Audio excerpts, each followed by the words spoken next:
Hello friends, welcome to MK's BioVision. Join us in our journey to exploring biology as a subject and for preparation of various competitive exams. Hello everyone, welcome to MK's BioVision. Today we have taken a general topic. We in our day-to-day conversation talk about gene and DNA. Whether the gene or DNA are synonymous or they are different. Let us go into the historical background of discovery. Some of the historical background. Actually, the gene concept is very long topic. We have taken the names of few scientists or few landmark discoveries for our purpose to understand gene and DNA. Gene क्या है? Gene actually the gene term was coined in the year 1909, but before that Gregor John Mendel, which is the father of genetics, in the year 1888 told that there is some unit of inheritance called factor. That factor exists in pair in an diploid organism. This factor exists in two alternative form, that is called allele. A pair of factor in diploid organism, we are talking about in diploid organism, a pair of factor determines the phenotype of that organism.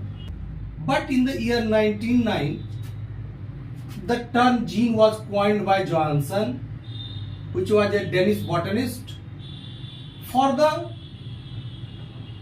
term factor given by Mendel. Mendel's factor was called gene by Johansen. इसी चीज को gene कहा जो Mendel ने जिसको factor कहा. बाद में Hershey and Chase, through his transduction experiment on E. coli and bacteriophage, in the year 1952 proved that DNA is genetic material. There are many biological molecules in the living cell, but only DNA is found to be genetic material because it can transmit character from one generation to another. This was proved by Hershey and Chase. If we combine these two facts together, we can draw a conclusion that gene is a unit of inheritance locatable on DNA of that organism. Hershey and Chase told that DNA is genetic material, and he told that gene is unit of inheritance. We have combined these two facts together to get a definition for the gene. Gene is a unit of inheritance locatable on DNA of that organism. Further, Biddle and Tatum in the year 1941 worked on neurospora metabolism and proved that gave a one gene one enzyme hypothesis. He told that every gene is responsible for synthesizing an enzyme. That enzyme is responsible for producing some phenotypic trait that is not the part of the whole hypothesis. The hypothesis actually was one gene, one enzyme hypothesis. Later on, it was realized that not all the proteins have catalytic role.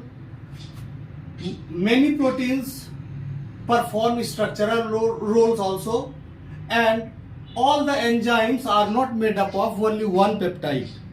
There are so many enzymes which are formed by two or more than two polypeptides. Therefore, that particular hypothesis was little bit modified. One gene, one polypeptide. This means one gene can produce one polypeptide, a single chain of amino acids.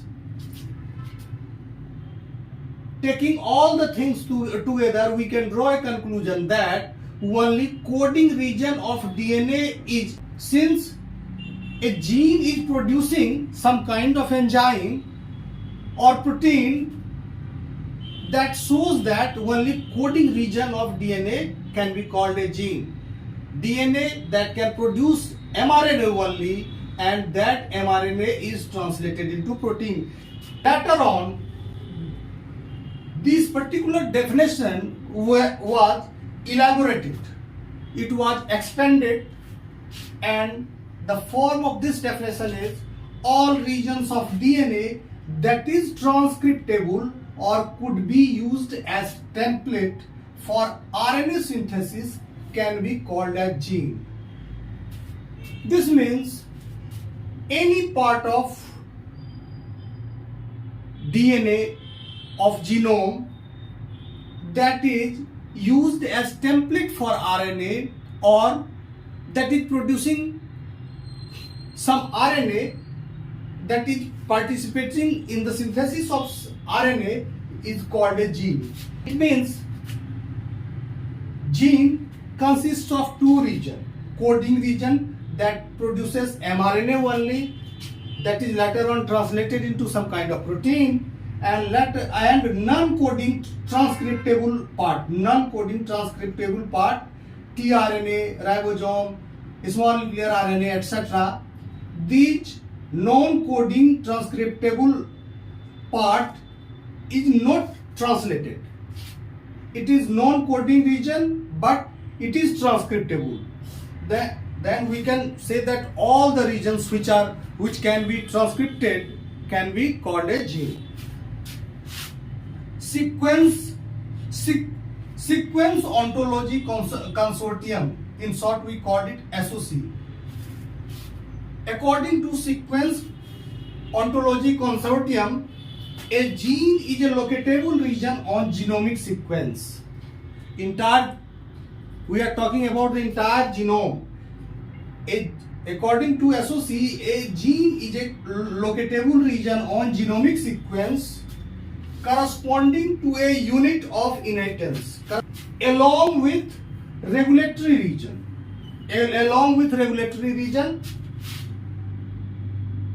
transcribed region, and functional region. This means all the regions which are transcribed into RNA, along with those sequences of the DNA responsible for regulating transcription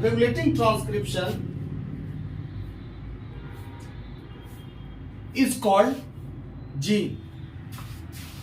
यदि हम human being की बात लें तो हम देखते हैं कि ह्यूमन बीइंग का जो जीनोम है, ये यानी कि हैप्लॉइड सेट ऑफ क्रोमोसोम में जो डीएनए कंटेंट है वो it is about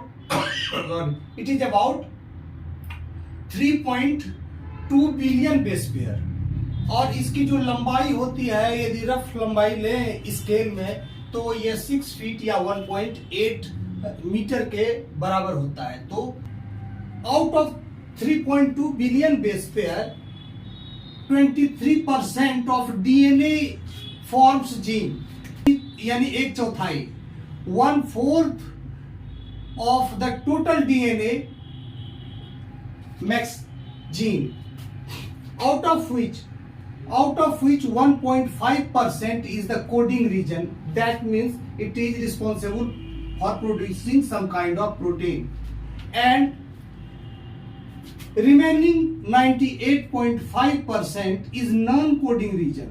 That is, this can produce only RNA. It cannot produce any protein. It produces several forms of RNA. 25% gene है, रिमेनिंग 3/4 जो है डीएनए का, वो रिपीटेटिव सीक्वेंस और ट्रांसपोजेबल एलिमेंट से भरा हुआ है. These are junk DNA that can cause instability in our genome. तो इससे भरा हुआ है. इस तरह से हमने देखा कि जीन और डीएनए में क्या रिलेशनशिप है. डीएनए का एक छोटा सा हिस्सा जीन होता है और उसका भी एक बहुत ही छोटा सा हिस्सा होता है जो प्रोटीन बनाता है। आज का डिस्कशन हालांकि एक जनरल टॉपिक है, फिर भी it is beneficial to all, I think. Okay, thank you. Please give a like to my video as a token of appreciation. Share with your friends. Always be with us and subscribe to my channel. Thanks for watching.